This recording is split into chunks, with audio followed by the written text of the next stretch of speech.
ನೀವು ಕೇಳಿದ್ದನ್ನು ಹೇಳಿದ್ದನ್ನು ಆ ಕೆಲಸವನ್ನು ನಾನು ಯಥಾವತ್ತಾಗಿ ಒಳ್ಳೆದು ಕೈಗಳು ನಿನ್ನಕ್ಕೆ ಒಂದು ಕೊಡ್ತೇನೆ. ಸ್ವಾಮಿ ಇದೆಂತದ್ದು ಸ್ವಾಮಿ ಒಂದು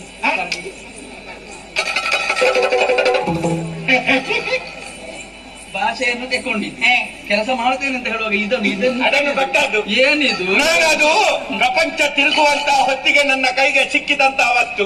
ಹೌದೇ? ಇದು ನಿಮ್ಮಲ್ಲಿ ಇರಲಿ ಸ್ವಾಮಿ. ಏನು ವಸ್ತು ಅದು? ಅಗಡೆ ತಾಳ. ತಾಳ ಅದು ಯಾಕೆ? ಅದು ಆಡ್ಲಿಕ್ಕೆ ಅದದು.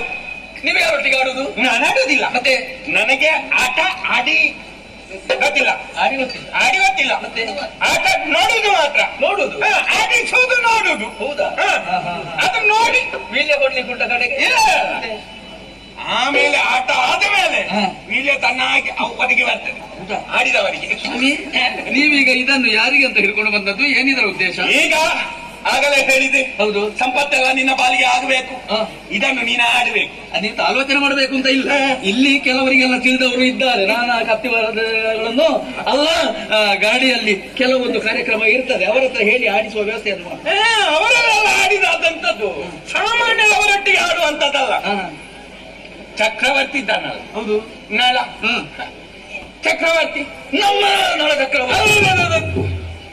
ನೀನೀಗ ಅಲ್ಲಿಗೆ ಹೋಗಿ ಆ ನಳ ಚಕ್ರವರ್ತಿಯೊಂದಿಗೆ ಈ ಪಗಡೆ ಆಟವನ್ನು ಆಡಬೇಕು. ಆಡಿದ್ದಿ ಅಂತಾದ್ರೆ ಅವನ ಸಕಲ ಸಂಪತ್ತನ್ನೆಲ್ಲ ಅವನಿಂದ ಕಿತ್ತು ನಿನ್ನ ಬಳಿಗೆ ನಾನು ತಲುಪಿಸುವ ಹೊಣೆಗಾರಿಕೆ.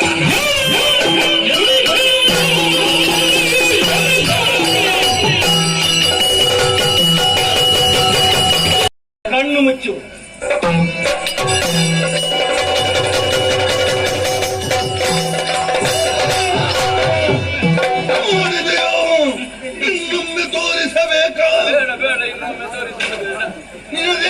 ಆಗತ್ತೆಲ್ಲ ತೆಗೆದುಕೊಂಡೆ ತಗ್ಗಿಸಿ ನಿಮ್ಮ ರೂಪ ತಗ್ಗಿಸಿದೆ. ಸಾಕಲ್ಲ? ಸಾಕು ಸಾಕು. ಇನ್ನು ಇನ್ನೊಮ್ಮೆ ಹಾಗೆ ಬರುದು ಬೇಡ. ಈಗ ಆಡ್ತೀಯ ರಾಮನೋತ್ತಮ ನಿಮ್ಮನ್ನು ಹಾಗೆ ಹಾಗೆ ಈಗ ಎಲ್ಲರ ಎದುರು ಹಾಗೆ ಎಲ್ಲರೂ ನೋಡುವಾಗ ಹಾಗೆ ಬೇಡ.